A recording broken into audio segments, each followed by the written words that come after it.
Hello, my name is Amber Little, reporting for 3CTVLive.com. We are here at the Coatesville Area Senior High School to join the Coatesville NAACP and the Coatesville Area School District in celebrating American history and revolutionary spirit. Join us as we hear from Dr. Reverend C.T. Vivian, freedom rider, Wade-in activist, close friend of Dr. Martin Luther King, author, presidential advisor, and activist who was beaten and jailed for our freedom and democracy. Ladies and gentlemen, freedom rider, SCLC founder, Upward Bound, basically laid out the outground for Upward Bound,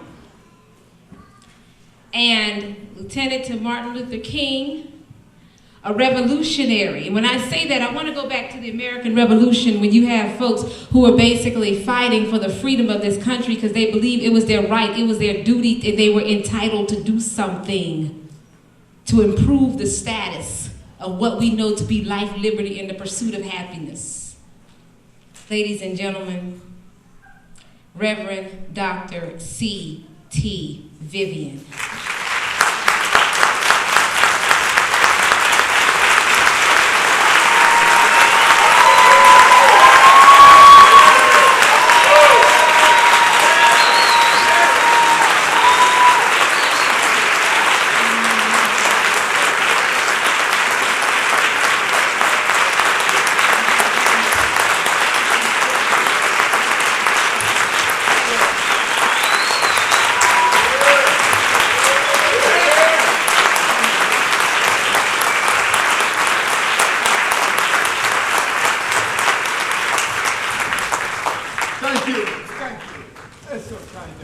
Especially when you had to wait so long.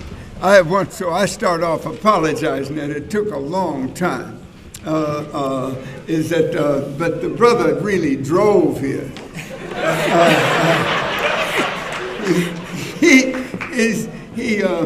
I turned on the light so I could see myself die.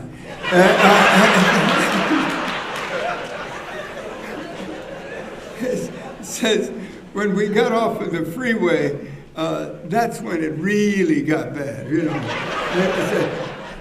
Pennsylvania's a great, woody, and beautiful place in the daytime.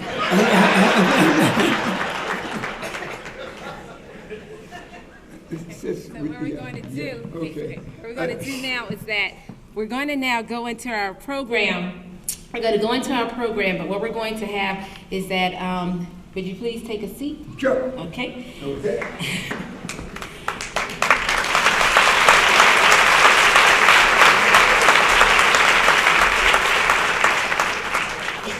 Again, we're looking at the reason that the language that I quoted earlier is from the Declaration of Independence, which by far is two important documents in American history. And those two important documents are the Declaration of Independence and the Emancipation Proclamation. And I put the Emancipation Proclamation because that particular document did two things. It allowed black people to form the United States Colored Troop and to fight for their freedom during the United States Civil War. And then another thing that it did is that Lincoln encouraged people to fight when they felt that they were being attacked. Again, it's a short document, and if you haven't read it, it'll take you less than 10 minutes to read it, but it's a powerful document. It's just like the Declaration of Independence. If you print it off, it's only 4 pages. But yet still, it's a powerful 4 pages that people across the globe have actually quoted the language from. Now, what we're going to do is that we're going to now go into we're going to go into a short discussion. We're going to go into a short discussion, and that discussion with Dr. C.T. Vivian, Reverend Dr. C.T. Vivian, is going to be conducted by Reverend Dr. Dan Williams. He is the pastor at New Life in Christ Fellowship. So could you please join us on stage, Dr. Williams?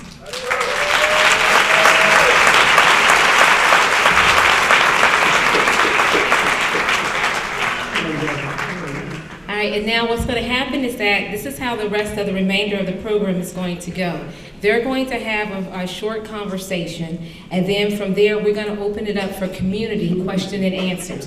What we want to do tonight is to have everyone to share in this experience of asking someone who was a revolutionary. And again, one of the things that makes someone a revolutionary is they doing something because of their love for humanity. They're not doing something because it's related to their job, related to their occupation, but they're doing something that's related to their humanity. And if you don't mind, our Reverend Dr. C.T. Vivian or Dr. Dan Williams, I would like to do several things. We have several people here who are here to welcome you to the city, And so before we get started with that, the first thing that I would like to do is I would like exec board members of the National Association for the Advancement of Colored People, Dr. C.T. Vivian, I want them to stand because I want you to see the fruits of your labor. A good book that I read says you can tell a tree by the fruit it bears.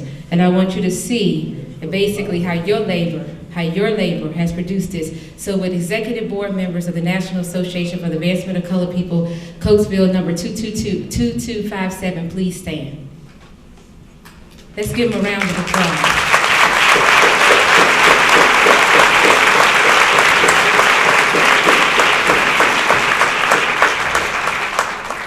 I would also like to tell you, Reverend Dr. C.T. Vivian, that we have our first year, we're basically giving our annual year. And I would like the young ladies of Lilies and Pearls to please stand. And I want you to remain standing, please. Please stand.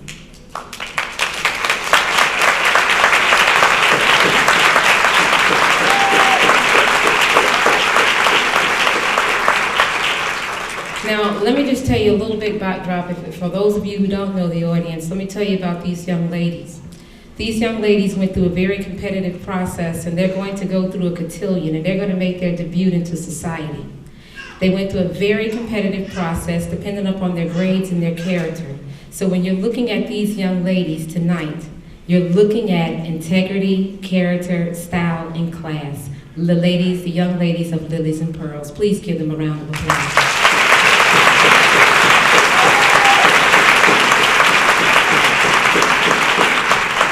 They're going to make their debut into society on April the 20th at the Wagontown Fire Hall. Thank you so much, young ladies.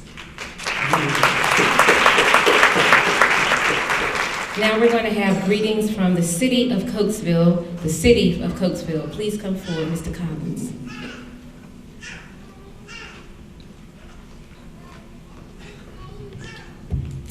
And as he comes forward, it's the one thing about being in the city of Coatesville that I hope we all appreciate. One of the things that sometimes make the noise in the valley is because Coatesville is in a valley, right? And if you have a good class in physics, you sort of get that. It's sort of what happens is that you have two hills, Black Horse Hill, and then you have the other hill, the one Black Horse Hill Road, Black Horse Hill. And what happens is that, and then you have the valley. But out of that valley, as you know, you got great struggle. And this is a town that struggles, and this is a town that endures during the struggle. And so when we look at this city in the valley, if you look at it from hills, it's one of the most beautiful layouts that we have. And again, with no further ado, here's Mr. Collins from the city of Coatesville.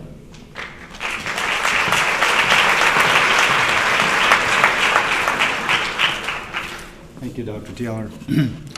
I'm David Collins, the current president of the City Council of the City of Coatesville. And I'd like to welcome you, Dr. Vivian, to our city. We welcome you with open arms, and we would like to invite you even to become a participant and perhaps buy some property. That would really help. He's amazing. Coatesville is a wonderful place to live if you let it. It is approximately 40 miles west of Philadelphia and is home a very diverse community of just over 13,000 citizens. It got its beginning back in the late 1700s, early 1800s, and it grew up around the Luke and Steel Company. and it remained that way for about almost 200 years, and in the late 1990s, it was sold off to Bethlehem Steel and a couple others, and is now owned by ArcelorMittal present day. But Coatesville is not unlike many other cities in this country and throughout the state. It has its share of crime, it has its share of unemployment, and it has its financial concerns, as our city manager, Mr. Hudson, will tell you. But with the unified effort of the city council and the citizens of Coatesville, we begin to turn that around. And we are turning that around in a number of ways. Right now, we stand on the precipice of change. And this is a positive change that we're headed for. As Mr. Farrell mentioned earlier, we are poised to begin groundbreaking on our new train station. We've already completed the opening of a new hotel last year. We have the Velodrome Event Center in our plans. And what some of you may not know is we're poised for this spring to start a refresh project in the city of Coatesville, where we plan on painting the city bridge to bridge. That's the east bridge to the west bridge. And we're going to invite everybody here, every citizen of Coatesville, particularly the business owners, to participate in that effort. And we're going to ask that you all, because it's not just about the city council and those members that are doing it, but we want every citizen here, every civic organization, every Christian organization, and what have you, to partner with this effort, because Coatesville belongs to all of us. And Dr. Vivian, we'd like to invite you again. We welcome you to our town, and please buy some property. Thank you.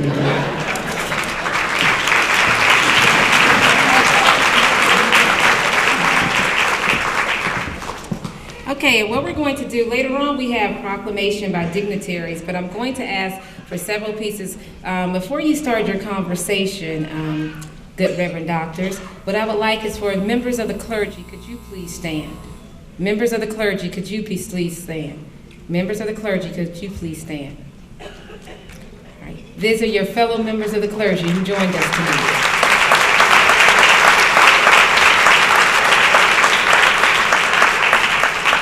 Okay, and so without any further ado, all right, I think we're going to now go into the question and answer period.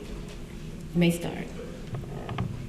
Dr. Vivian, yes, my brother. Once again, let me just welcome you on behalf of the Coatesville Area School District and the NAACP Coatesville, Pennsylvania chapter. Again, welcome to our city. I want to be careful to be a good steward of the time that we have by sort of just jumping in and asking you something that I've heard you reference in the past regarding the dilemma of the civil rights movement in terms of the proper responsibility to fight. That to fight physically would have surely meant physical destruction. The failure to fight would have surely meant spiritual and moral destruction. Would you amplify that a little bit, please? Yeah, I'd like to say it's my line. I use it all the time, but it's really Lerone Bennett's line, right? And it so perfectly says so much in one sentence, all right?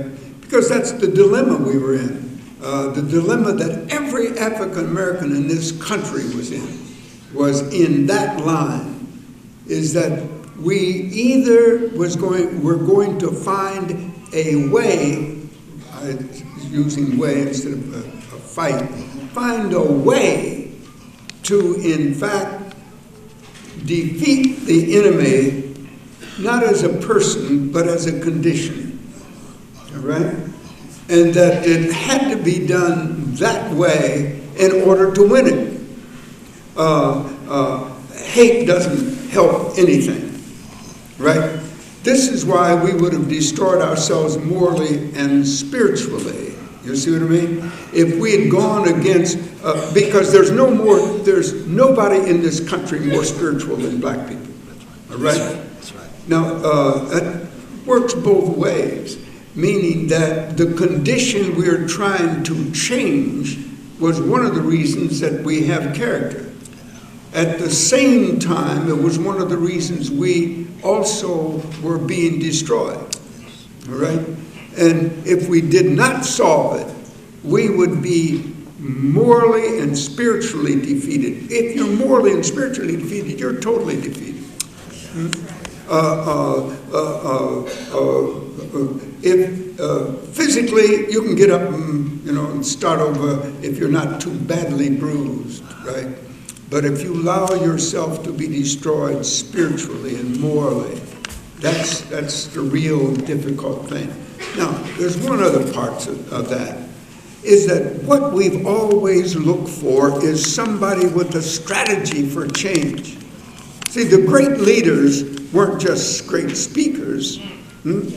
They came forth with a strategy that would help us change the condition, or there were a lot of talkers.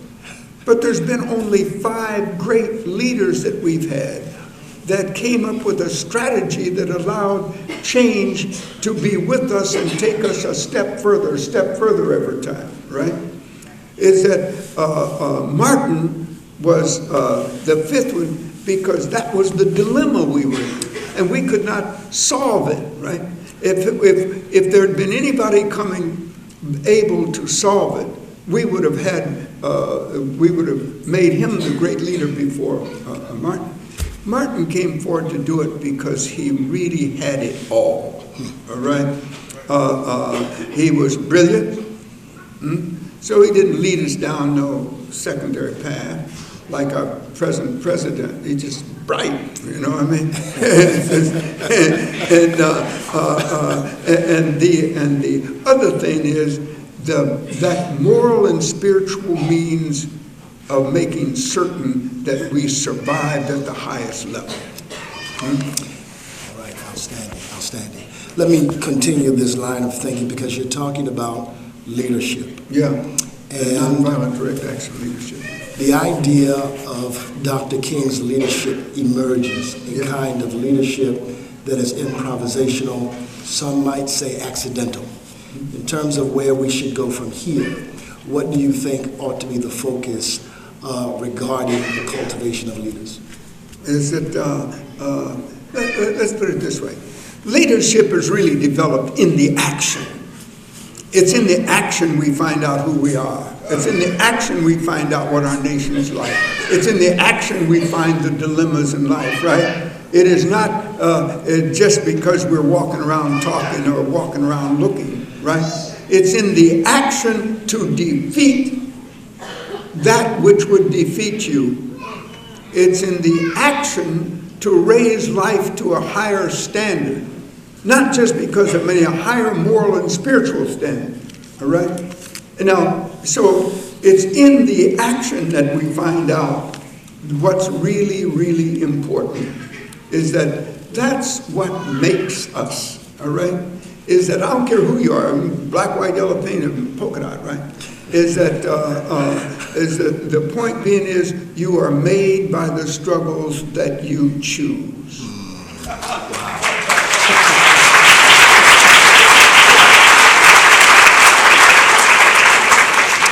This will not be a paraphrase, it is a sort of loose translation, so I'll allow you to interpret exactly your thoughts. But you once talked about the idea of the civil rights movement enabling America to be able to finally speak about democracy in a more authentic way. Yeah. And that in some sense, the civil rights movement was a type of rebirth of America. Sure. It's there's really nothing wrong with American democracy, but it's American.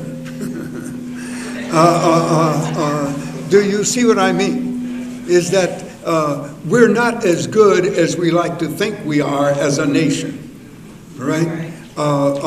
We act like we got it through hard work. No, we got it through slaves' labor, all right?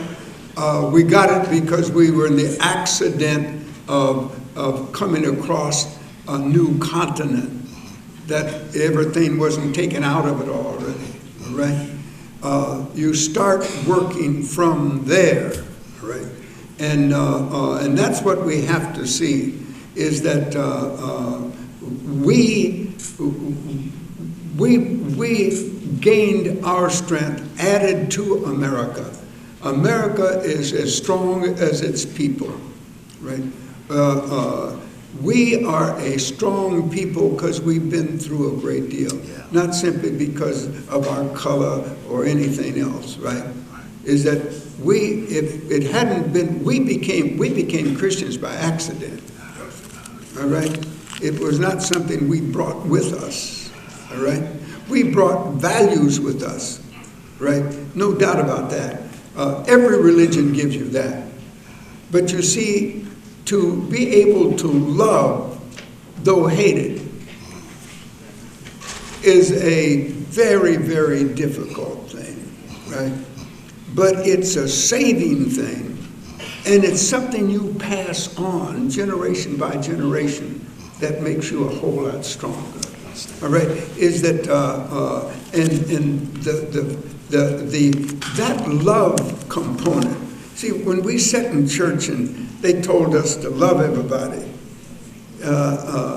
it took a while before we could shout about it.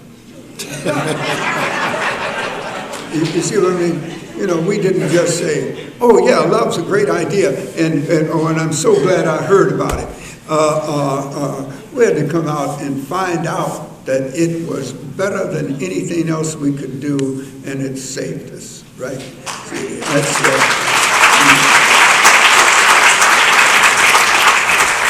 I want you to sort of finish that and amplify it just a little bit more, so I'm trying to provoke and sort of serve as keep going. for you. Right. And the reason why I raise that is because at some point, what I've heard you suggest is that the essential quality of the civil rights movement was that it was a demonstration of radical love. That's right. That could defeat radical evil. That's my line. All right. Now, see, I'll tell you the ones that are not, and I'll tell you the ones that are. Right. That's my line, because it takes radical good, radical love to defeat radical evil. Right. And it lets you know both ends of it. And this is why we have heard America talk about how great she is, and we can stand by and laugh about it, go along with it, right? Because we understood it from the side of being the victim of it. Is that when the victim speaks is always more important than when those that put them in that position talk. You know, it's interesting that we have never had. Well, let's put it this way: we had the Institute of the Black World. We brought together 5 or 6 outstanding African Americans, right? And to really create a leadership institute. I don't mean the one I'm talking about now. It was the Institute of the Black World, right? Is that Vince Harding, a whole group of real geniuses, right? Now, I was president every now and then, but really I was just trading off with Vince.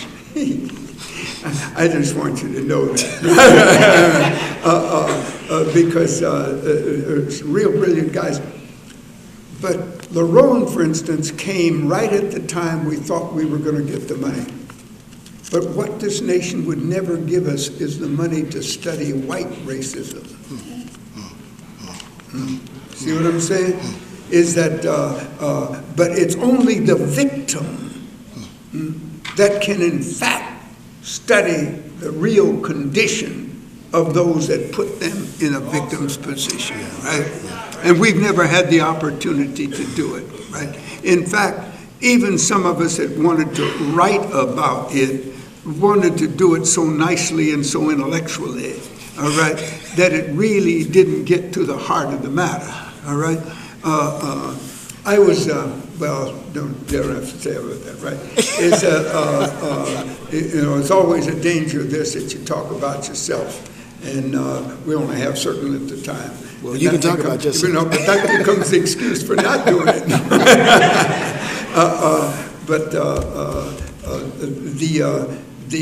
There's very few people that's ever really studied white racism. In fact, I used to do workshops. I was on Oprah, the first person to be on Oprah twice in a row, right? And it gave me a chance to then go to a lot of places and be with a lot of people and put them in a room and demand truth of them, right? And because that's what I did in that show, and that's what I did all over the country, right? Now, the point being is you can't, you only can demand truth. Let's put it the other way around. You can only get the truth about both situations. Those that make you a victim and the victimizer, when truth is demanded, right? And I would say, and one of the things that I say to white America is, what did we as a people do to you to make you hate us so? Huh? What did we ever do to you, right? And we've even tried to love you in spite of, right? In spite of, not because of, right? Now, what did we ever do to you? And they get puzzled. They really don't know. Silence hits the room, right? And so I go around and speak to them one at a time, right? And they say, well, when I was a kid, one of them beat me up. I said, did any white kids beat you up? He says, yeah. I said, well, then you hate all white people too, huh? And they know they're lying. See what I mean? So the point being is that you've got to demand truth. Got it. Right? Got it. And that's what we've never done. You see, we've never demanded truth of white America. They go to a church where love is supposed to be the great thing. But racism predominates. Outstanding. All right? So and now the Southern Baptist Convention, the most racist outfit in the United States, right, have finally said that they've made I said they did it, they made a black man president. But you don't go to their church and they don't go to yours. Well, that's trying to fool God. It doesn't work. It doesn't work, right?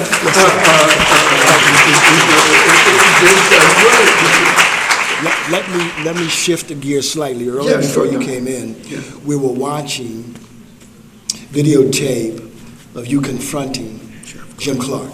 Mm-hmm. In 2008, we had the election of the first African-American president. I'm wondering whether or not you realize how that election was tethered to the work you've done in advocating for voting rights. In fact, and I got something far more to talk about on that, right? Yes, in fact, if we hadn't had the right to vote, and that's worth dying for, all right? That's worth the only way you can be fully human is to be fully free. Right? And there's no other way to look at it. And anybody or any country or any club or any organization or anything that keeps you from expressing yourself decently, I mean truly expressing your humanity, all right? Somebody needs to stop you from expressing yourself and hurting people, all right? Well, that's another story.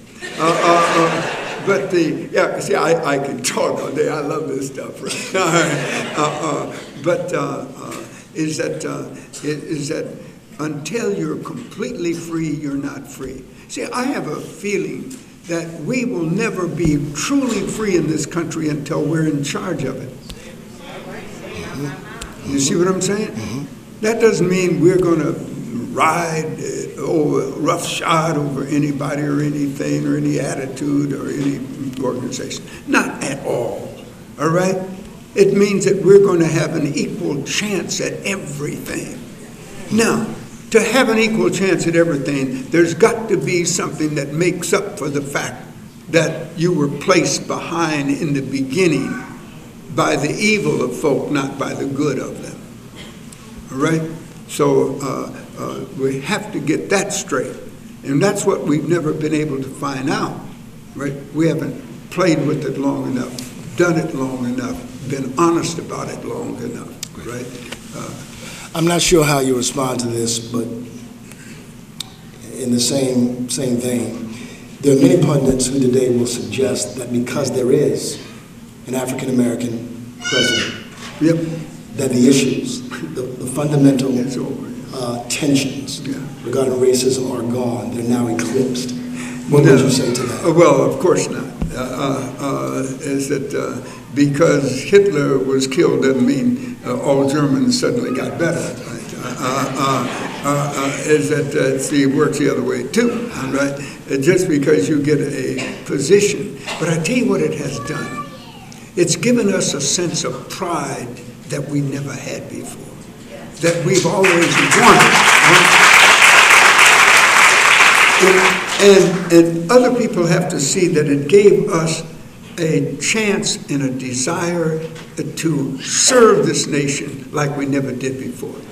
We served this nation in every battle, not every battle, but in every war, right, as this country's had, because we thought they would be decent enough, all right, to be good to us because we went to die for them. Because it wasn't for us, we were dying, all right? Be very clear, right? All right? But the thing is, because we could have got along without it, right? Because, and proof is when we came back, we were still being treated like we were. I was watching a movie last night, the Joe Louis movie, right? And I don't think I felt so badly about the condition under which people have lived in this country. Not by watching a slave, but by watching a man that served this country so well. And they put him in a situation where he couldn't get out of it. Yes, say it. And they took something out of him that your worst enemy wouldn't take you out. That you don't treat dogs that way. You don't beat people to where they can't know who they are, they can't respond, and they end up taking dope and stuff like that, and being with an underclass that brings them down by just being with them, right?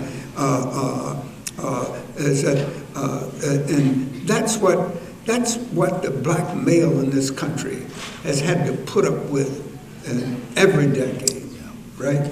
And not only that, women have had to put up with stuff that is so belittling. That's right.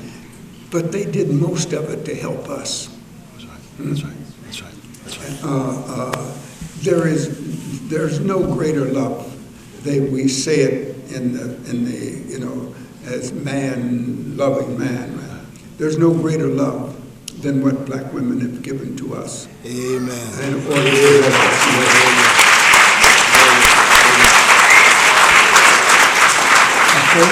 we have a little more time, so let me continue this line of thought. We are about to celebrate. One more question.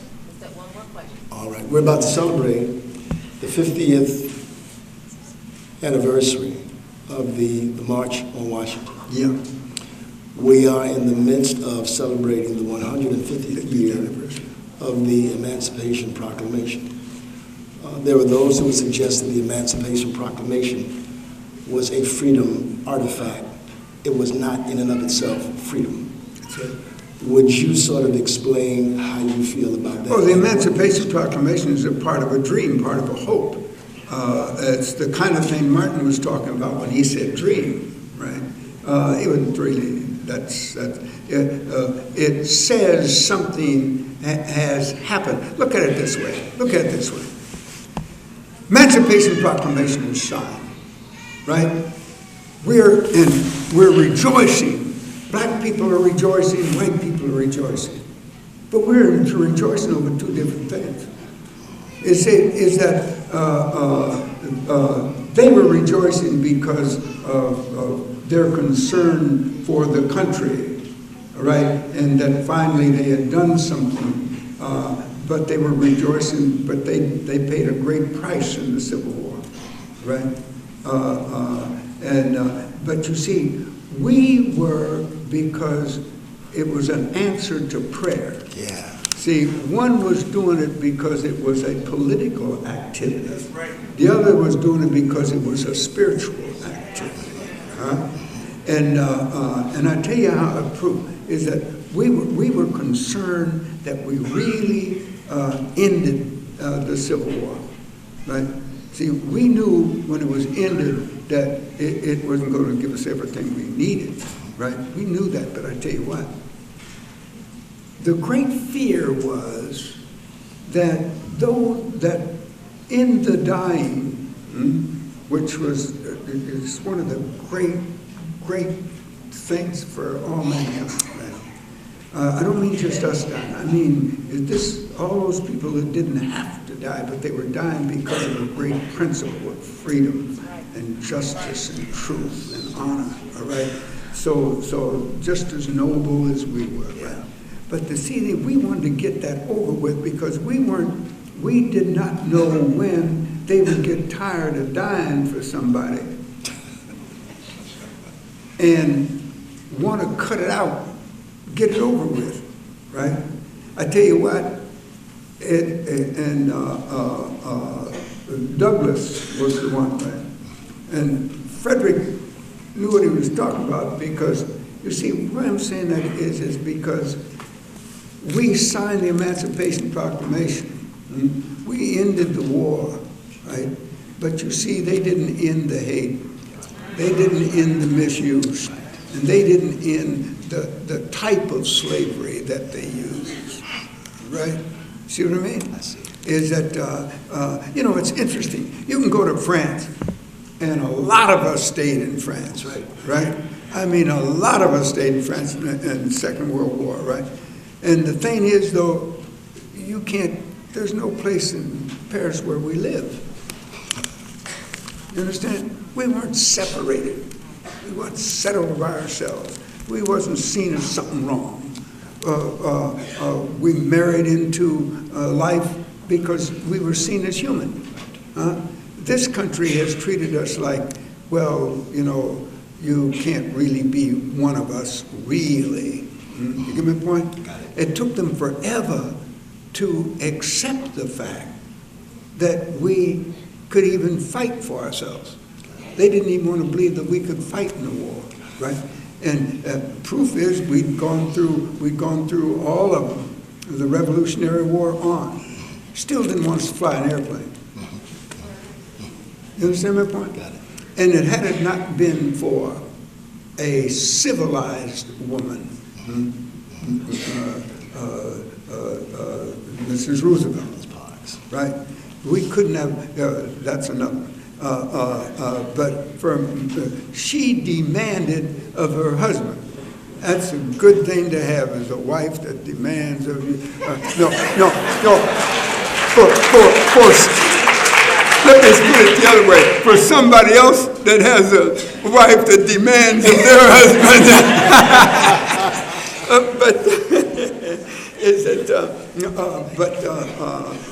it was some solid, good people that made that difference, that wouldn't put up with other people's suffering. Yeah, the concept of love again. Huh? If we really all loved each other, nobody would be hungry. Yeah. If we really loved each other, everybody would have an education. If we really loved everybody,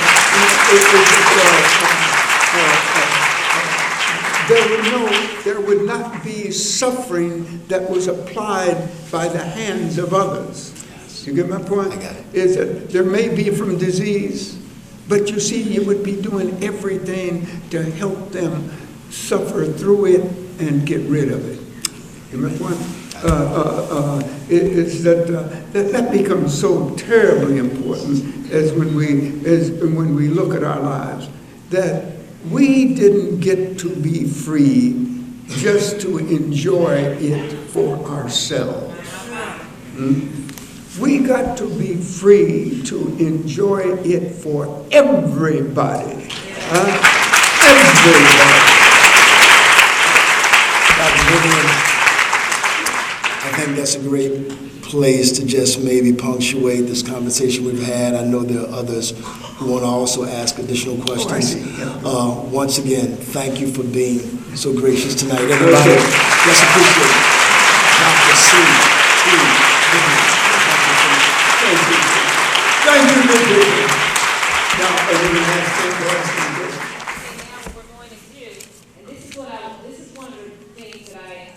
One of the pieces that the NAACP and the Coatesville Area School District, this is a part of the vision that we had. You have an opportunity to talk to an architect, not by an architect of, an architect by when you're looking at the idea of profession, but an architect when it comes down to ideology and vision. You have an opportunity to ask the question of a revolutionary. You have a person before you who have helped shape democracy. See, in order for people to understand what a crime is, somebody has to tell them that it's a crime. In order for someone to sort of, to basically have that idea. So here you are, you have an opportunity to talk to an author, an advisor to 5 presidential administrations, a founder, a friend that a person that Martin Luther King, Obama in 2008, in a speech called the Joshua Generation, Mr. C.T. Vivian was in the audience and he says, Obama said, I am afraid to talk in front of the man that Martin Luther King said was the greatest preacher he ever heard. So we are empowering you to ask Reverend Dr. C.T. Vivian a question. Oftentimes we'll have people say, well, if I only had, if. Well, here's that chance. Now, as basically what we have before you is we have mics. What we're going to ask you to do is that for you to come down and to, if you have any questions for Reverend Dr. C.T. Vivian, to come down to the mic and to ask the question. We have anyone who have any questions that they want to ask. Please feel free to come down and to come to the mic, stand in line, right? Stand in line and ask, oh, there's my student, Andrew. How are you doing, Andrew? Good to see you. Okay, and so what happens is, Mr. Vivian, I'm sorry, I just have to tell you this. Andrew was in my African American history class, and he was this student right here. He loved humanity so much, and it would pain him to read some of the history that he read. And he's also a Marine, and at the same time, it would also give him a level of encouragement when he heard about the story. So we're going to have people come down, and we'll start to ask the question and answer period. Andrew. First of all, Patrick Fellows is my man. But I wanted to ask something that also has deep-rooted inequality throughout human history. And I asked because my friend came to me and he had a problem. And it comes down to his parents, the social norms, the rights of today. Look at him and he feels shameful for living his life, for who he is. Not that he chose it, for who he is. And I'm talking about gay rights. And what are your thoughts and opinions about that? Yeah, in fact, I in those right quick. Are they human? Definitely. If they are, what's the problem?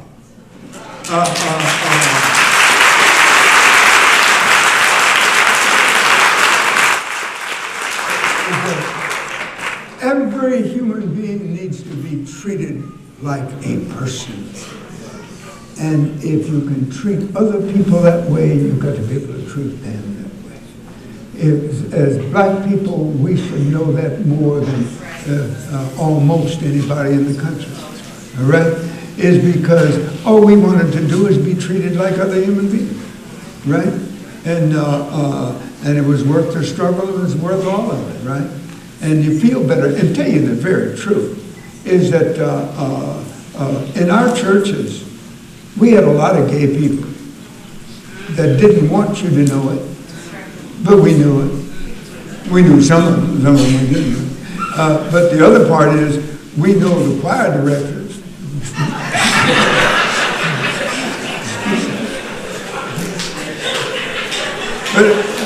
but I tell you what, that wasn't to condemn them. It was to, in fact, just know, hey, they're different than I am, but they're human. They belong here. They sing the same songs we sing. They have the same faith we do. So what's the problem? See what I mean? Is that Jesus didn't say, well, you're supposed to love everybody but gays. If he did, he couldn't have been Jesus. Thank you very much, Tom. All right, we're gonna alternate and go to the next mic. Now, what you all are witnessing for those, this is something that they normally do at most universities, or they do when a conversation, if you watch C-SPAN or something like that. So you're participating in what they call, so you alternate to each mic for where they're standing. So next, please. Hi, how are you doing, Reverend? Would you come up for it? How are you doing, Reverend? I'm kind of nervous a little bit because That's I'm all sitting right. in front of greatness. Earlier this week, I was watching the news, and I was shocked because they were speaking of Mississippi, and them just now, in this new millennium, realizing that they had abolished slavery years ago, okay? But they did not know that they didn't sign the documents. How is that possible, and how do you feel about that?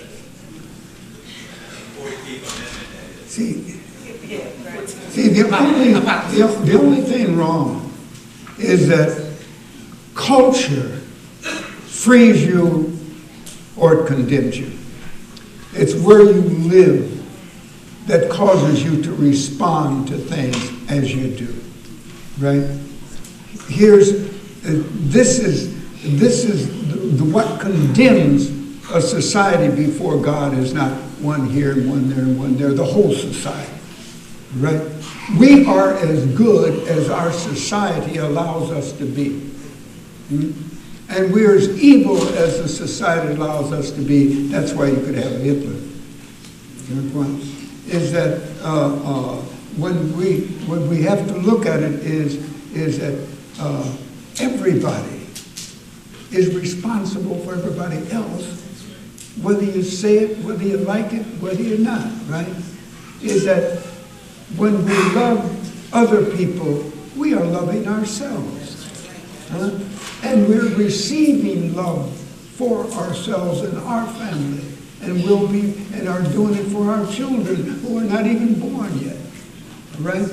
Is that what it's all about is to build a whole society where everybody really cares for each other.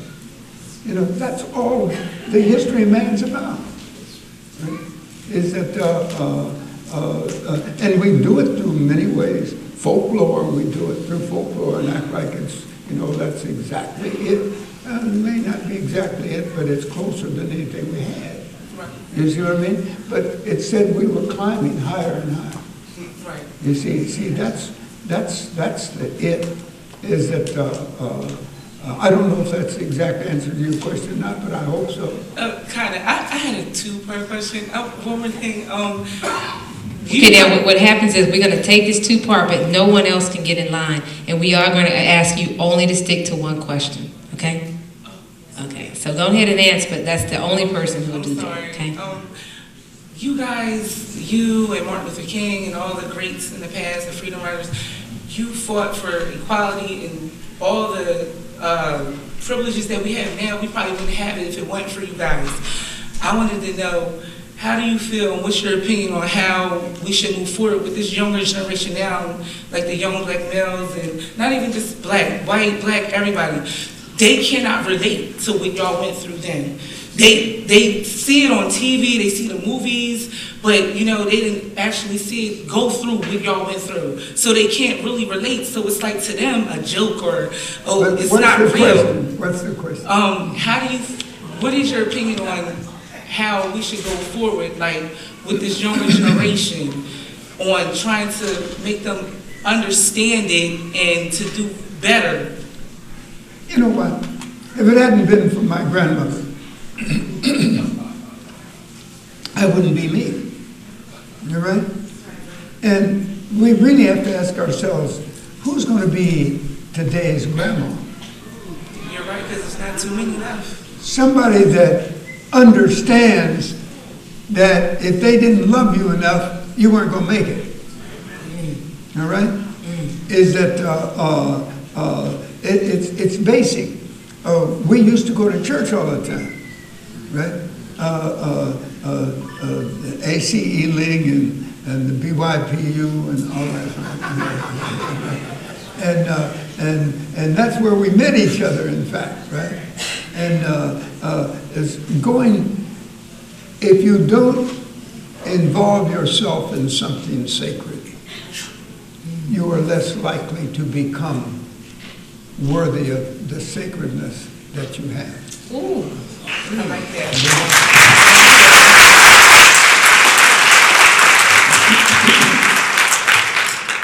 Yes, good evening, Dr. Vivian. I am so amazed over watching videos and movies in the past of how much we were brutalized and just standing for freedom. Can you take us behind the scenes, and how did you prepare yourself mentally?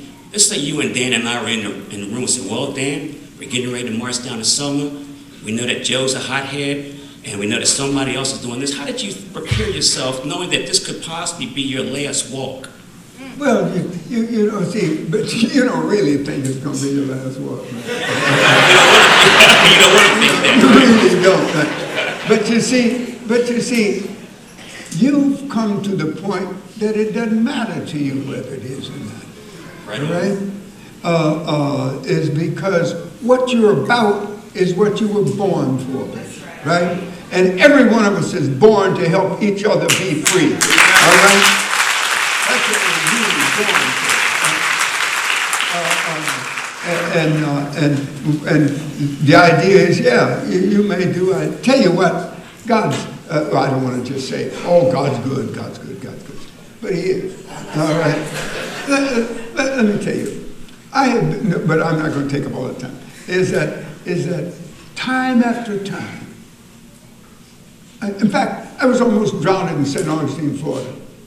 And at the last second, a cop picked me up and took the guy off of me because the guy jumped on my back, right? And put my face down in the sand. And I said, this is it.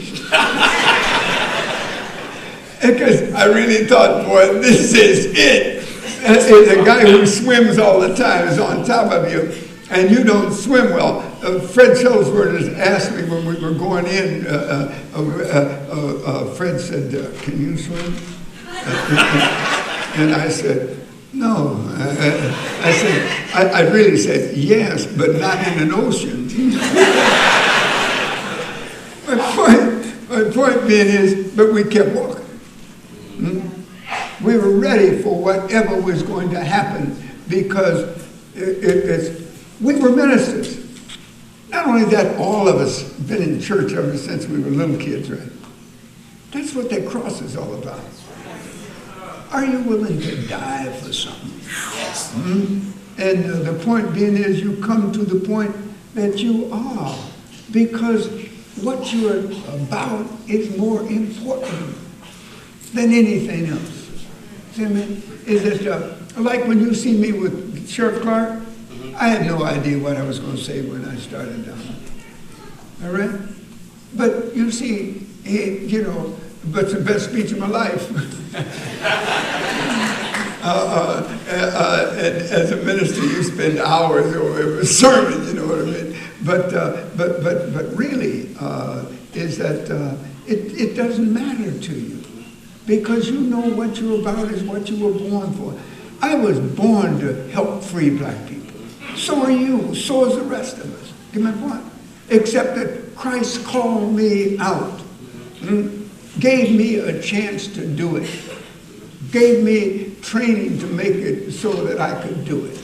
All right? And I'm thankful to do it. I'm not going to run from it and say, well, God called me to love everybody, but I can't stand this. That doesn't make any sense. All right, thank you.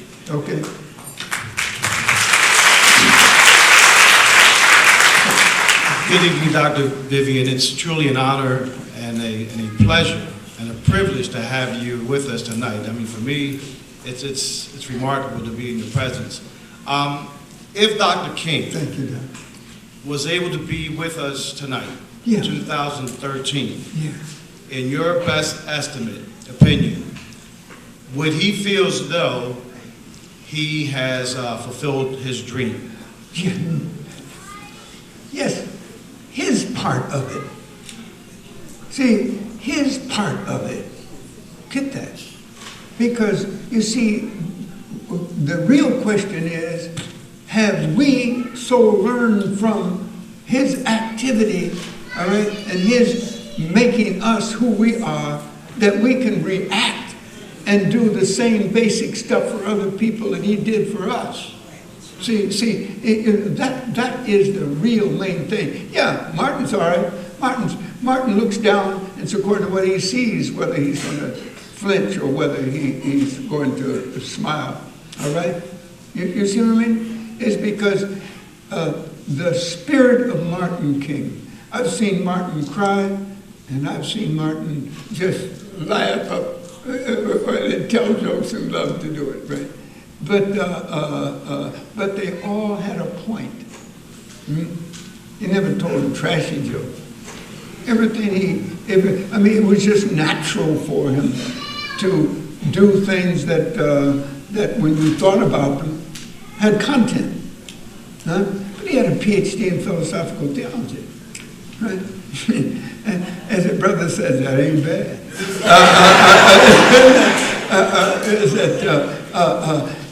He was trained, in other words, right? See, when you study, you're being trained to something higher and better, right? And it can be in mathematics, but it can be in ethics. It can be in those things that humanize you, all right? And this is what we have to, it's a matter of putting all those together that creates a culture, right? And this is why God set aside one day out of every week, right? I don't care what else you had, what else you did, that was set aside so you could learn stuff, so you could, but not just learn it, become it.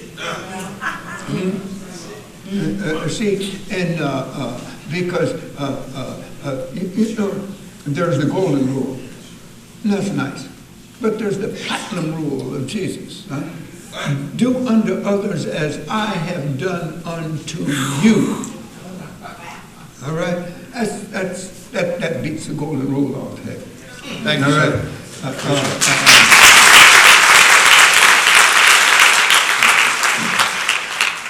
Good evening, Doctor. I came over from Westchester tonight, the home of Bayard Rustin. Did you have an opportunity to work with Mr. Rustin? And would you care to reflect on Bayard Rustin? Oh, yeah. Bayard was one of the brightest guys we had. Bayard was also started 20 years before most of us, right? Bayard suffered more than others because he was not only black, he was gay, all right? And in jail was always harder for Bayard than it was for the rest of us, all right? Bayard was very cultured. In fact, I got an album of Bayard's singing English folk songs. Bayard could do everything. He was an unusual guy, and as I said, he was in labor. Each woman said, "Why?" But Bayard was in the labor movement before most of us knew there was a movement. You see what I mean? He was always struggling for having a better society. Thank you. As the next person comes up, I'll be remiss, Reverend Dr. C.T. Vivian, to tell you that the person who got you here today is that he and Via Rustin have the same blood going through their veins. Is that right? That's his second cousin. That's his third cousin. Is that you? No, that's Anthony. Not me.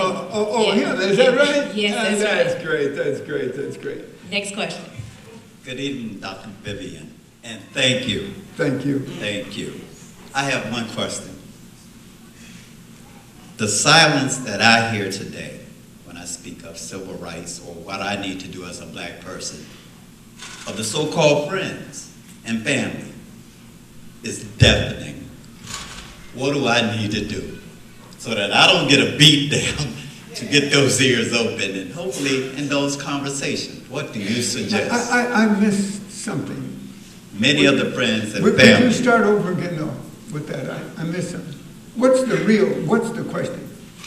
When I speak to family and friends about civil rights and what I need to do and we need to do, the silence is deafening. And it's more frightening and threatening than encouraging. What should I do? Oh, yeah. The point is that, before we put people out in the street to do anything in the movement, we put them through training. In Nashville, we were the first to train, right? But we trained all of our troops for about a year, 9 months to a year, right? Now, because that was a necessary thing, is that if you teach as well as you can the folk, right, that are around you, make them understand how they were given something that many of them said, man, I wouldn't let nobody hit me.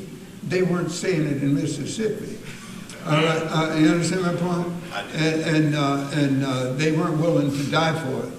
So it didn't mean too much, right? But had they gotten trained, they could have lived for it. All right? And that's really what it's all about, is that you've got to work with them, give them something to read, answer their questions. That's what I found about most white people when I was doing workshops. As soon as you got the right answer to their question, they'd come back the next day and thank you, and say, I wished I had known that before. Or I wish, any number come back and say, I tell you what, my children are not going to be reared like I was. You get my point? Is that because they were in a 2-day training session where we didn't put up with nonsense. And they had to be honest with us? No. I wanted to make them honest with themselves. But in the process, we made the whole room honest with itself. And it's that kind of thing, John. It's that kind of thing. And give them material. Make certain that they got material that gives them a chance to think about it when they're not thinking about nothing else. Is that because we've got to create nonviolent troops. One of the things that's hurt me is that nonviolence freed us, but we're not training other people enough, or people we don't even know where to send people. If they ask, how can I know about nonviolence? We don't know where to send them. Right? Because nobody is doing it in each town and city. And yet, that's what freed us.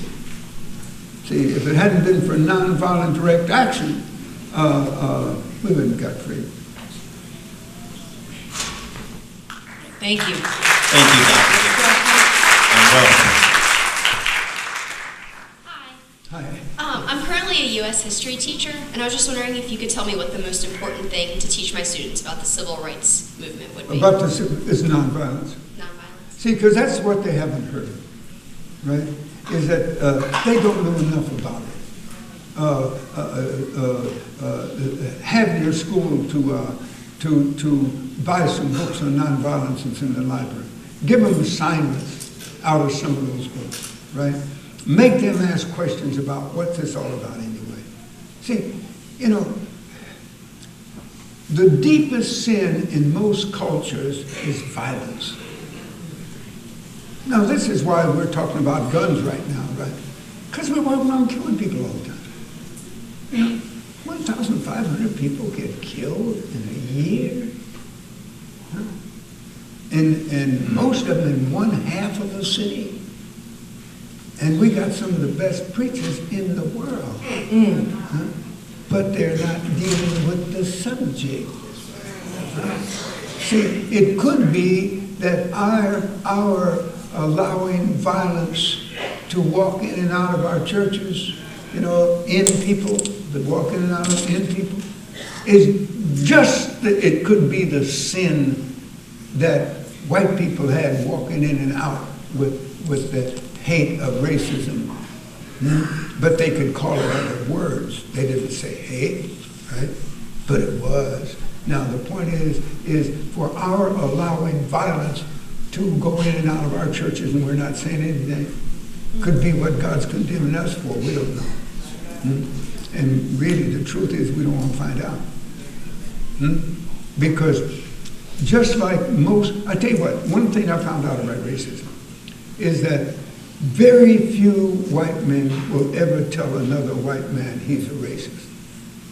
I mean, if he does, he's laughing and ha ha ha. You know the point? I mean, just tell him, Doc, you're a racist. Right? Is that very few black guys tell another black guy he's violent. In your heart, you got a desire to kill folks when you can't have your way. You know the point?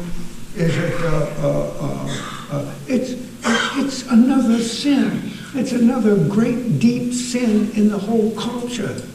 Huh?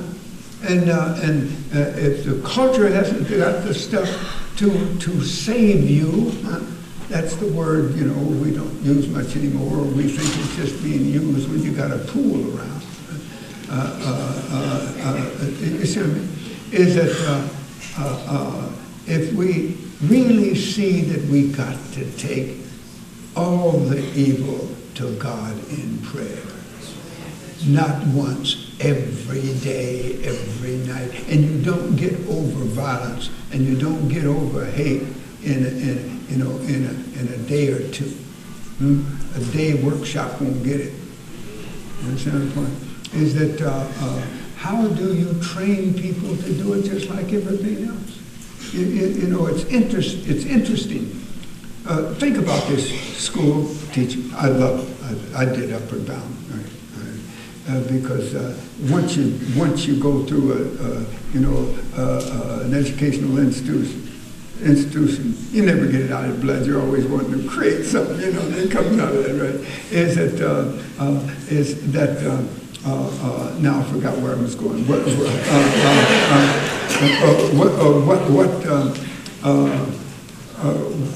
What would you want students to know about the civil rights movement? Well, take away, and you said nonviolence.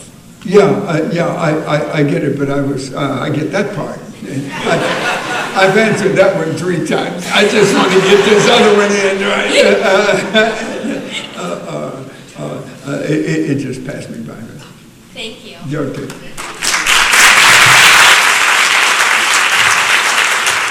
All right, we're going to try to get these questions. Right now it's 8:21. We're going to try to wrap up everything by 8:30. So if we can, have a quick question. I mean, have meaningful questions, but yeah. All right. I have a friend whose son is just about like you, and he's a genius, right? Can do almost anything he wants to do, right? I have a feeling that if you're not that way now, you're going to be do whatever you want to do, right? Become whatever you want to become. And if that's true, don't stop at doing one good thing. See how many things you can become, and stuff will pop out of it. Okay, the next question. All right. Good evening, Dr. Vivian. Oh, pardon me. It's over here. I was thinking of My question to you, when you and Martin Luther King and all the other freedom riders were out there, what was going through your mind at the time? Who was what? What was going through your mind at the time? What was your mindset when you were fighting for freedom? Mindset was freedom. The mindset was how do we get rid of this evil that destroys people, right? How do we get through this, get rid of this hate that goes in the street, but it's always under a cover of niceties and nonsense, huh? Give me the point? How do you really free up people? It's you know, this is what Christ was all about. And that's what Paul was all about. It's just freeing people from their ugliness, from their hurt, from their hurting other people, et cetera, right? Is that, and whatever you have to do is worth it. Thank you, Dr. Vivian. We're going to come back to you in the coat. Hello. My question is, when you were 11, how was it like when you were dealing with slavery and like black and white? How is it that? Like the differences, like how come like it was different between like black people were treated badly and now black and white people can be friends? Well, they can be if the culture wants them to be. This is what I meant when I said, hey, you can go to France and there's no place that you can even tell the difference. You can go to Germany, there's no, you can go to Russia, no, can't even tell the difference. In fact, Three Musketeers, it was written by a black guy. You know what I mean? And way back when, my only point being is that if a culture decides that they're going to allow you to live up to your potential, right? Then you got the freedom to live up to it. There's never been the freedom for black people in this culture really to live up to their potential. That's why we've got people that did it by accident, like George Washington Carver. We probably would have had 10 or 15 George Washington Carvers, you know, because it's that way. Now, I hope that really answered you, but I got kind of feeling that you got two questions right behind that, and I want you to use it. Well, I don't really get like how and at my school we're learning about slavery and like the Underground Railroad and things, and I'm confused about like how like it all started. Oh, how it all started? You know what? That's one of the great. You see all these ministers in there? They don't know either.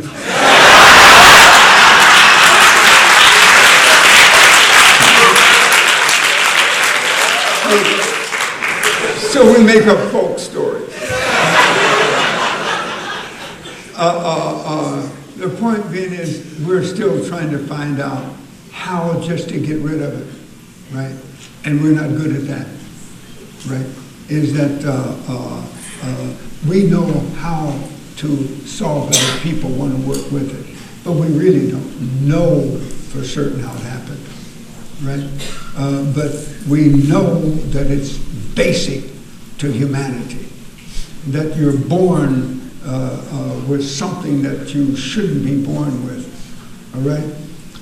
That causes you to do things to people you shouldn't do. In fact, this is what half of the world, the science of the world is about, right?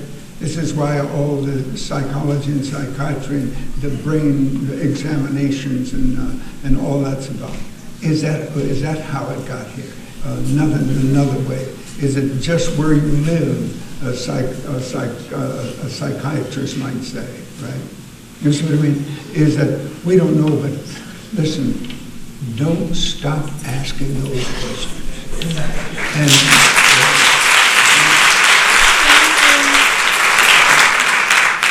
next question on this side. Last question.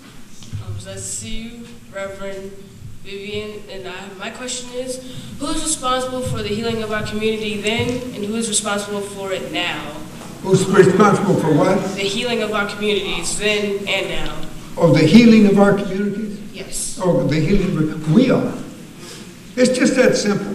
That's why the churches are here. It's just not to jump up and down on Sunday morning. See, the real thing is to help people's soul live. That they answer that question. Yes. All right? Because if enough of us do, we'll overcome it. If enough of us don't, we'll fall prey to it. It's so simple that we have to say something's wrong with the answer. No, it's something wrong with our capacity to do it. All right? Is it because we know, right? In fact, listen, do you think he'd be a principal of school or a teacher if he didn't really care about people?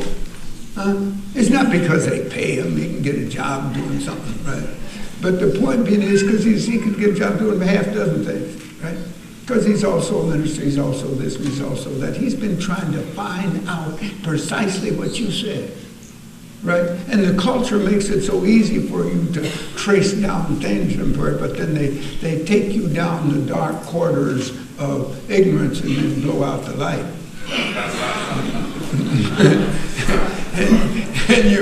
and you still don't know.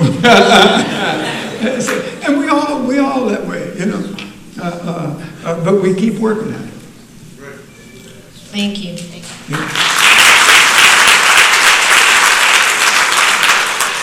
Last three questions. Last four questions. Again, we're going to get out of here pretty soon. The last four questions. Okay. Good evening, Reverend. I have a question for you. How did you feel being a freedom rider or protesting in the face of authority? Is it, you just feel like you're doing what you got to do? Now that's too simple, isn't it? And I should make it sound, you know.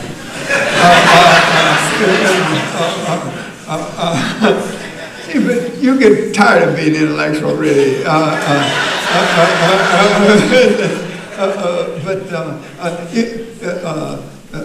You know, is that you feel that you were doing what you were meant to do.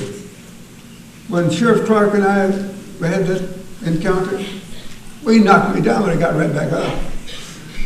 He couldn't believe it. When he turned his back on me, I followed him. He thought he could get rid of me. He couldn't get rid of me. Yeah, I could have stood there and said, phew, boy, he's gone. And after they took me down to the jail and basically threw me in the cell, right?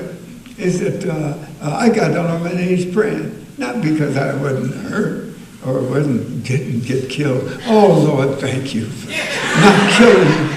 You know, no, that wasn't it. It was I was given joy, Doc, that I had done what I was supposed to do. That somebody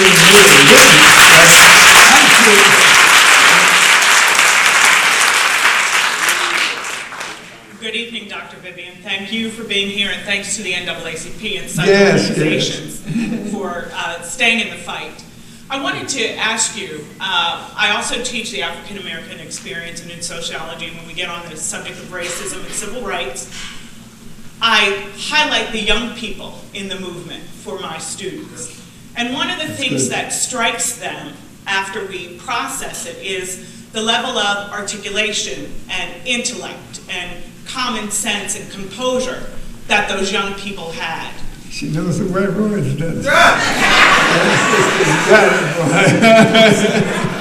And at some point, they juxtapose that with their own experience. Yeah.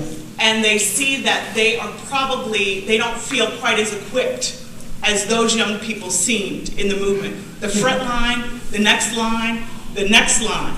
And so I ask you, in terms of our educational system now versus the educational system then, with regard to African American students and what was instilled, it seems as though they had a foundation that they relied on.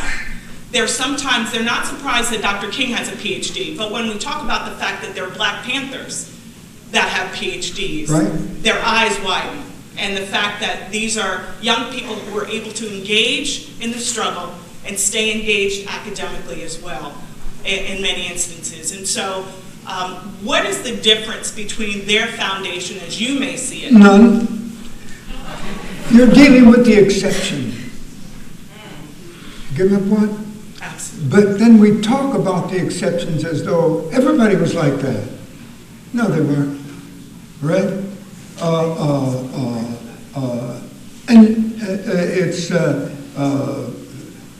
Stokely was a real bright guy, but I wouldn't want to be Stokely. Yeah, and I know it. Give me a point?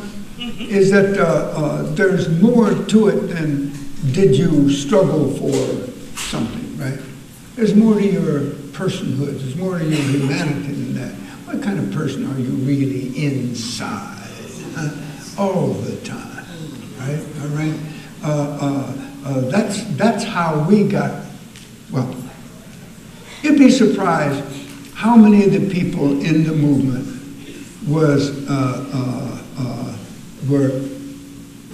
religionists, really, going to church, parents often ministers, etc., etc. Jim Lawson, who was his father was a minister. You can just go down the line of them, right? Is that my point being is somewhere you got to be taught what decency is,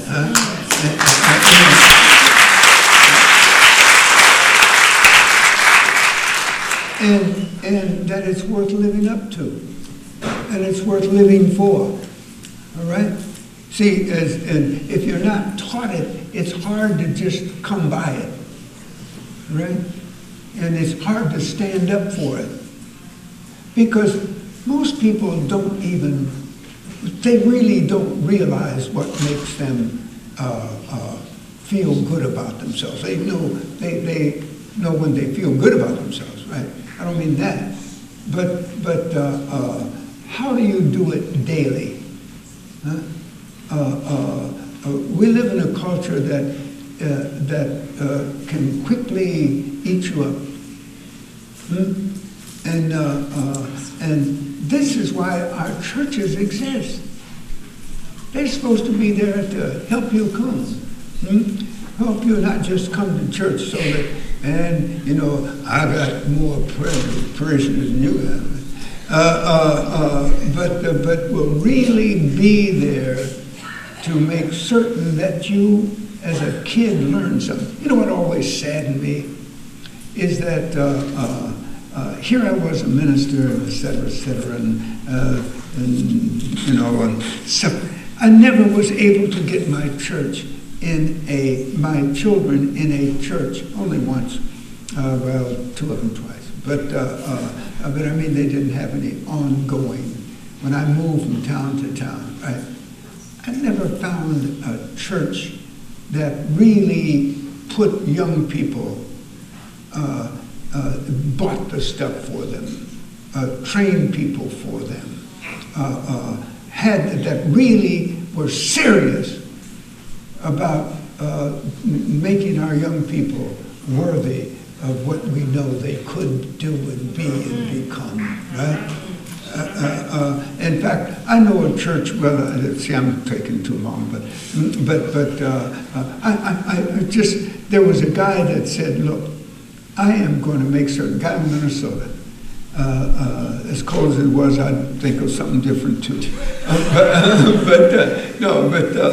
This fellow from Minnesota, he had a fine church in, I forget which one of the major cities, both of them.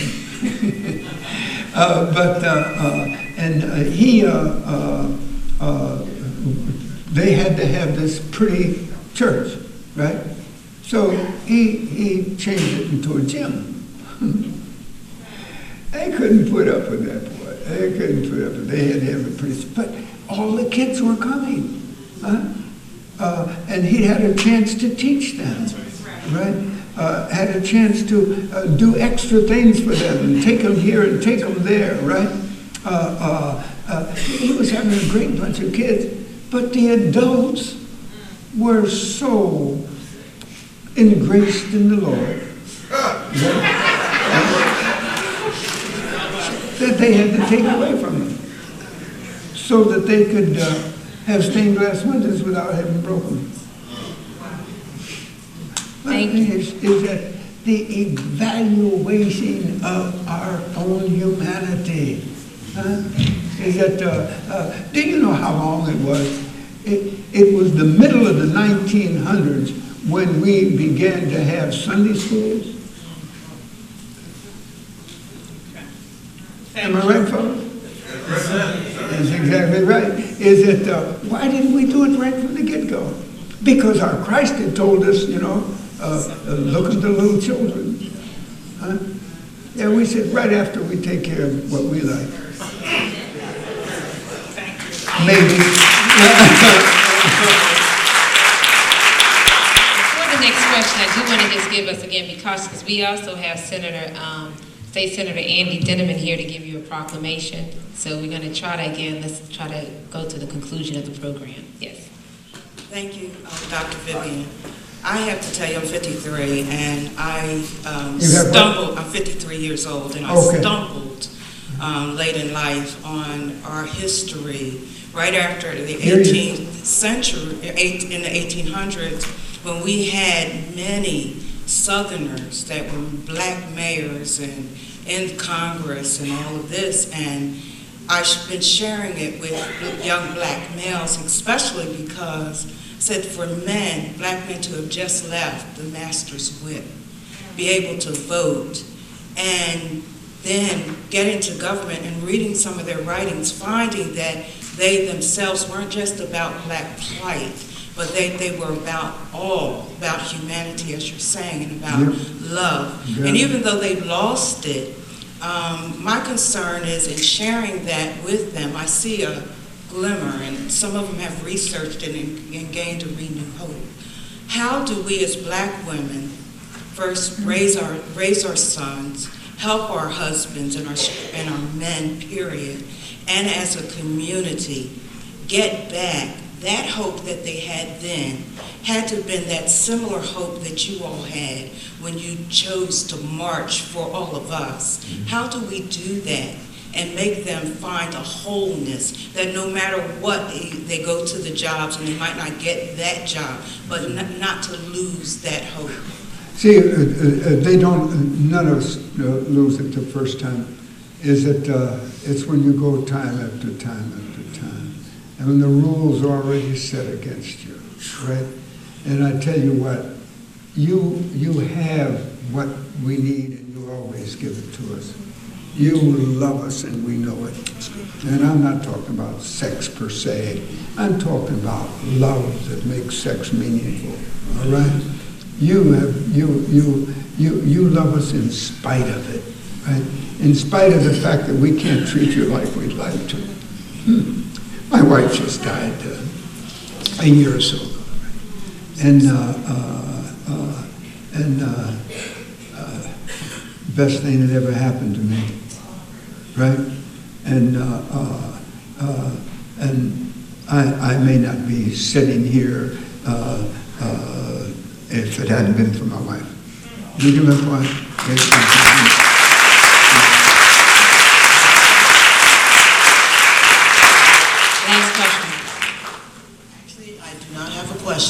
I just came up to say thank you. My name is Barbara J. Talia Farrow.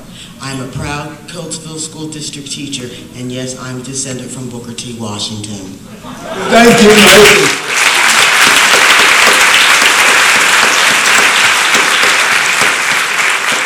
What I'm going to ask you all to do, and I'm going to ask you a favor. All right, I'm going to ask you a personal favor. We're now about to conclude the program. We got 2 more things on the program. We got 2 more things. Just as Mr. Reverend Dr. C.T. Vivian stood for us in jails, and he was in my home state, in my humpback in Mississippi. And Parchman has one of the worst reputations.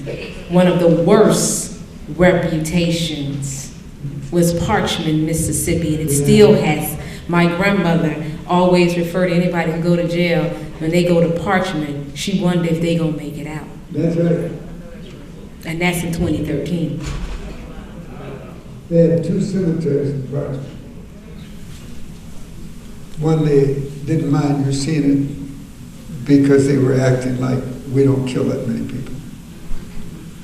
But there was another cemetery where that they killed folk and threw them without being recorded. Worst of any place. So he was at Parchman, Reverend Dr. C.T. Vivian.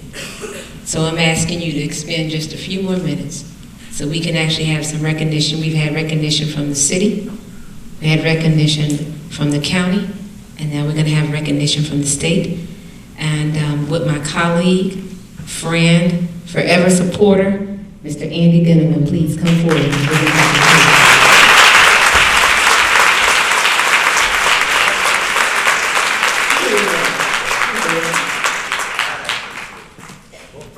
Good evening. And you know, we want to make sure that Reverend Dr. Vivian is welcomed by the Commonwealth of Pennsylvania. And so we have a citation from the Senate to extend that welcome. We also want to honor the NAACP on his 75th year. That's something. That's an accomplishment. And we want to make sure the young ladies who are here are also honored tonight because they represent our future. So we have four of these citations. One for our hero who fought the battle so well. One for at NAACP for Dr. Taylor. One for Pastor Williams, and who I was privileged to be his teacher once. Actually, Dan was a good student, you should know. And actually, when I came to Westchester University, I do what Dr. Taylor does now. I taught African American history. And it was in a time when neither black nor white people knew African American history back in the 70s and 80s. And one of the most wonderful things about it when you have for a teacher is when you have a student like Pastor Williams who now teaches me. And but let me just say one thing before giving this out. It's 150 years after the Emancipation Proclamation, all right? It's the 75th anniversary of the NAACP. But understand that slavery still exists in this county, in this nation, in this world. And it is our absolute obligation to deal with this. We now in the Senate of Pennsylvania are dealing with what we call human trafficking.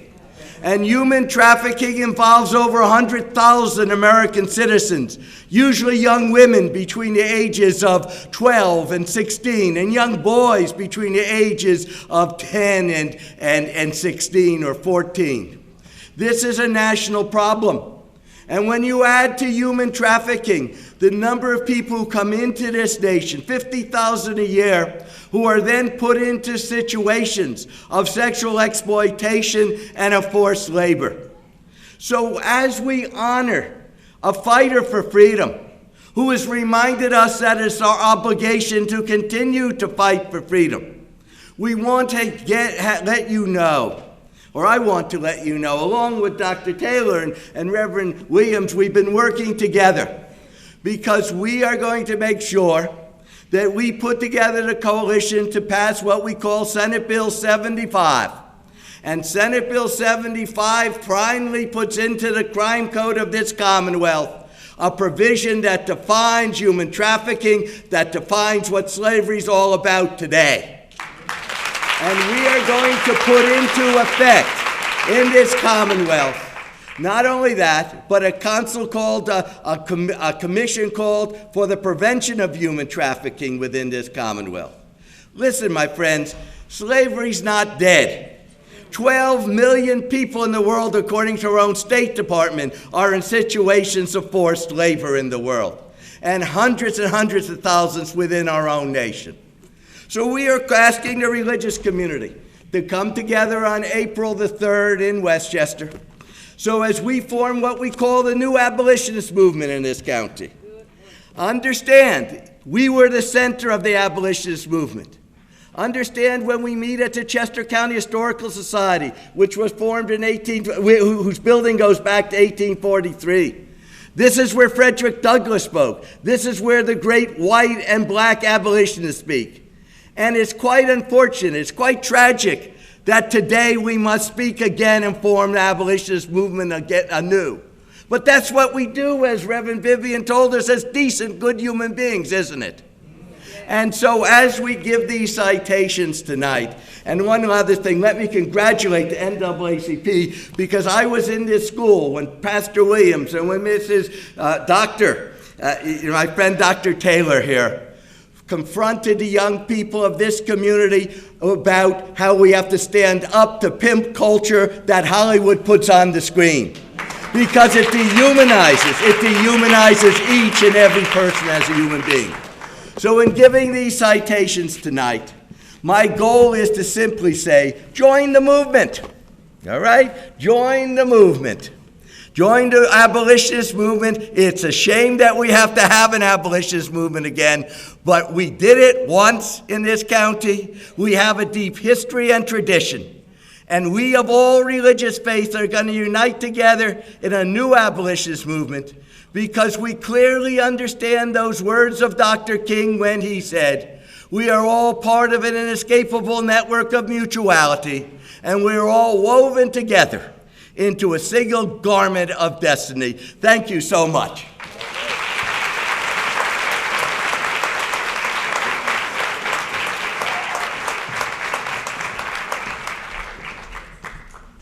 All right, now what we're going to do to conclude this program, I just want to say, because again, we've got so much going on, is anyone who I who's on program that I have looked over, missed, all right? All right, what we're going to do now is this. We're going to do movement. We're going to do movement. What I'm going to ask is, Reverend C.T. Vivian, could you please come forward? Whoops, please come do. Dr. Dan Williams, Lilies and Pearls, come forward. Okay. Cherie Coleman, come forward. Gwen Dickinson, come forward. Robert Fisher, come forward. If Mr. Como is still here, please come forward.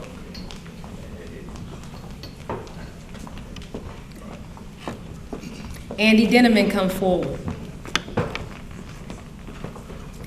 And the principals of the 910 Center, 910 in the high school, if you're here, come forward, please. Also, we'd like the clergy to come forward who is still in the audience. Please, clergy, come forward.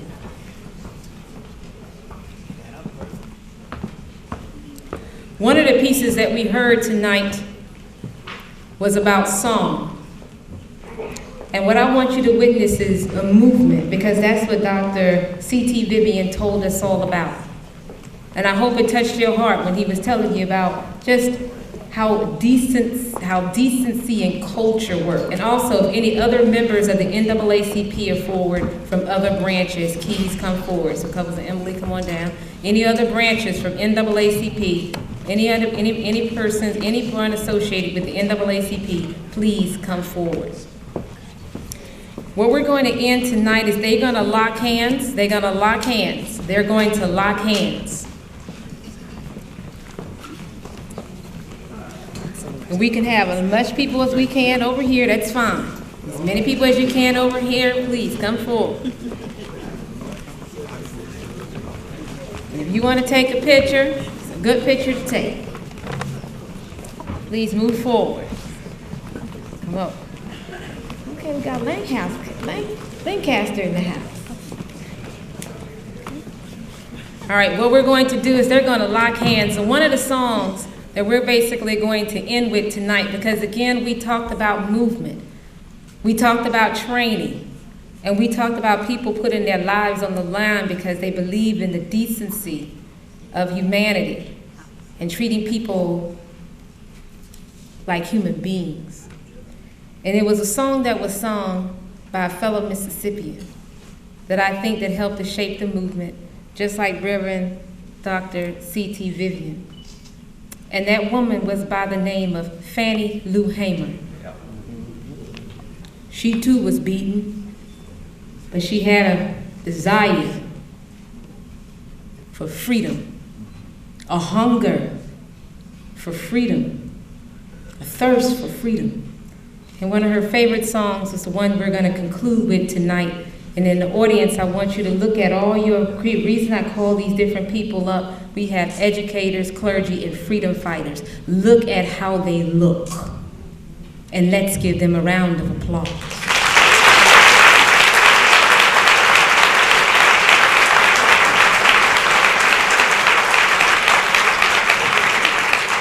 And the song that they're going to sing collectively and together. And I would be remiss if I did not thank everyone here at the Coatesville Area School District. Let me just tell you something. This team, we've been here in this auditorium. We have fresh flowers on stage. We have so many people who participated in this program. We have Miss Tingle Lewis. We have Miss Brolin's last name. Mr. Hughes, Ms. Harvey, and then we also have Ms. Moby play the piano, right? So we have a lot of people here. What we're gonna sing is, and I want you to join with it, even if it's just for one course. So at one time you can say, or many times beginning or the continuation, is that you participated in what the movement was really moved by. And that is singing This Little Light of Mine. That's Fannie Lou Hamer's favorite song, I'm Gonna Let It Shine. So on a count of 3, let's see, can we get this informal ecumenical choir together? All right? All right, so at the count of 3, all right? 1, 2, 3. This little light of mine, I'm gonna let it shine. This little light of mine, I'm gonna let it shine. This little light.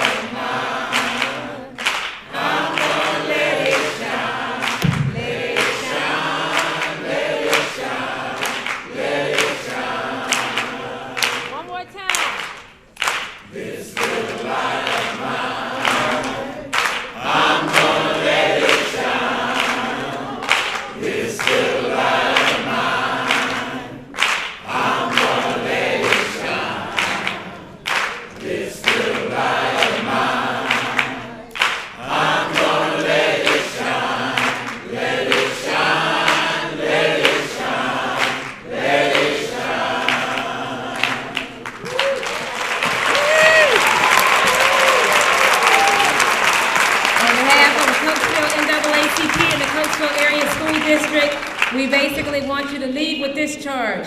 Let your light shine by participating in movement, peace and progress. Thank you so much for coming out.